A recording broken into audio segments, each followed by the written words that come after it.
Jadi setiap kita keluarin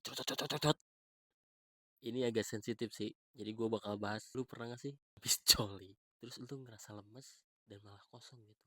Bukannya lega, enak. Awalnya sih enak sih, enak sih. Enak sih, tapi berujung malah lu ngerasa kosong gitu. Ngerasa hampa dan penuh penyesalan. Tapi ini bukan capek doang ya. Ini semacam kayak energi lu tuh hilang aja gitu.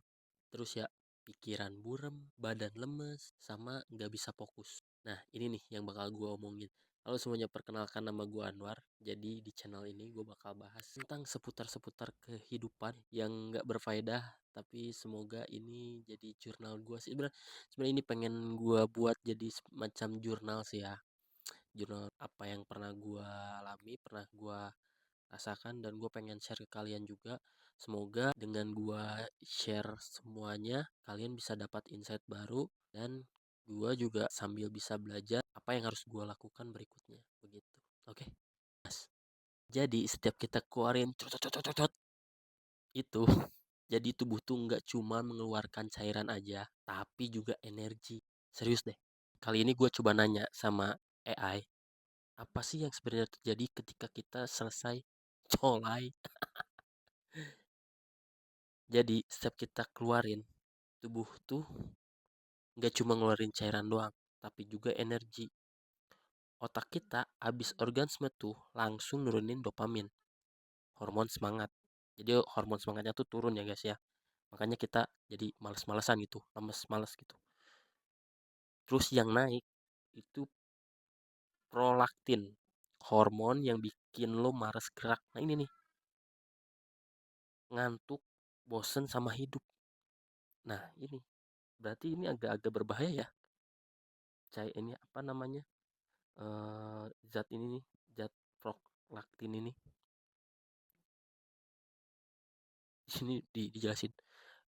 Makanya abis itu rasanya kayak udahlah, gue nggak ngapa-ngapain juga nggak apa-apa. Iya sih, kadang suka ngerasa gitu gak sih. Lalu kenapa kita kosong? Nah di sini ada juga di jawabannya. Karena sebenarnya yang kita buang sesuatu yang penting, yaitu fokus. Energi laki-laki itu bukan cuma tenaga buat angkat galon katanya, tapi energi buat ngambil keputusan, jar target, sama mikir jernih. Pantes ya kalau misalkan kita habis ngelakuin conglay gitu, kita tuh selalu brain fog gitu. Brain fog tau gak sih istilah brain fog? Jadi kita tuh kayak ada kayak kabut gitu, kita nggak bisa mikir dengan fokus, kita nggak bisa ngambil keputusan, terus juga malas gerak sih. Ya intinya kayak zombie versi mager tapi bener gak? Itulah. Terus nah, gue juga nanya berapa lama kira-kira bakal pulih. Lalu dijawab nih, tubuh wak- butuh tubuh butuh waktu, bisa minimal 1 sampai 2 hari buat balik normal.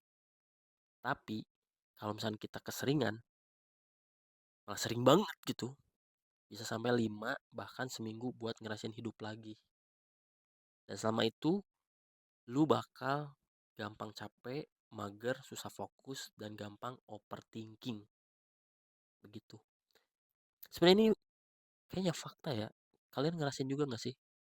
Kalau Mamang sih selama ini ya emang seperti itu ya, cuman karena udah jadi habit gitu ya, jadi agak susah juga ya buat buat ninggalinnya gitu. Waktu itu kalau belajar nofap sih emang udah lama tuh udah belajar nofap, cuman kadang-kadang ya itu banyak triggernya gitu. Apalagi kan kita sekarang susah banget lepas dari sosmed ya. Sosmed tuh banyak banget triggernya guys. Ya, pasti kalian juga sama ya. Nah, ini nih, Mamang juga nanyain gimana cara balikinnya biar cepat pulih kembali merasa hidup. Ada jawabannya nih. Caranya satu, jauhin dulu konten yang bikin lo ke trigger. Tuh kan, apakah kita harus dopamin detox dulu gitu ya? Jangan buka sosmed gitu. Misalkan sebulan, kayaknya sebulan kelamaan sih. Tapi susah juga kalau misalkan kayak Mamang hidupnya kan gak bisa lepas dari sosmed ya, karena penghasilannya ya di situ gitu. kadang ada endorse kadang ada macam-macam gitu. Jadi susah juga ya karena kita harus ngikutin tren juga. Ini jadi dilema sih sebenarnya. Terus ada juga nih, banyak minum air putih katanya. Terus gerak dikit lah, jalan kaki, workout, workout ringan juga boleh katanya. Misalkan itu jalan kaki, pemanasan lah dikit-dikit. Atau misalkan kalian bangun tidur, beresin kamar lah gitu. Jangan jangan apa jangan tiduran terus di kamar. Terus ini ada yang paling penting, jangan nyalain diri diri lo terus-terusan tuh. Lu jatuh oke, tapi lu sadar dan lu niat bangkit. Itu udah langkah besar. Ya sih bener sih. Minimal kita harus sadar diri ya guys ya. Kita harus sadar sadar diri gitu bahwa kegiatan-kegiatan seperti itu tuh emang nggak baik buat masa depan kita. Oke, itu aja sih sebenarnya yang tanyaan Mamang ke si Chat GPT AI ini. Itulah, jujur Mamang juga nggak sempurna. Mamang juga masih sering ngelakuinnya. Kadang emang Mamang juga novap ya, novap ya maksudnya. Ya novap, Mamang novap waktu itu pernah tembus sampai sekitar setahun 2 tahun kalau setahun lebih, nggak nyampe 2 tahun, setahun lebih. Itu bener sih ngerasain bahwa bener-bener Mamang hidup. Mamang tuh ngerasa, eh, gue tuh ngerasa bener-bener hidup, apa gacor, bukan gacor maksudnya, jadi sering ngobrol gitu sama orang-orang baru, terus dapat pekerjaan baru juga. Pokoknya Mamang ngerasa keren lah gitu, percaya diri Mamang meningkat gitu. Tapi nggak tahu kenapa waktu itu, ya itu gara-gara trigger lagi sih, ke trigger lagi, jadinya terjun lagi. Lalu sampai sekarang deh masih masih naik turun sih.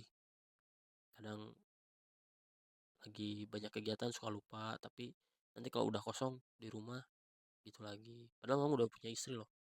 Itu emang susah sih ya buat buat ninggalin kebiasaan dari zaman dulu gitu. Dari bayangin dari kelas 2 SMP memang aduh. Ya gitulah pokoknya ya. Semoga video kali ini bermanfaat buat kita semua. Thank you yang udah nonton. Jangan lupa di like, di komen dan di subscribe. Oke. See you.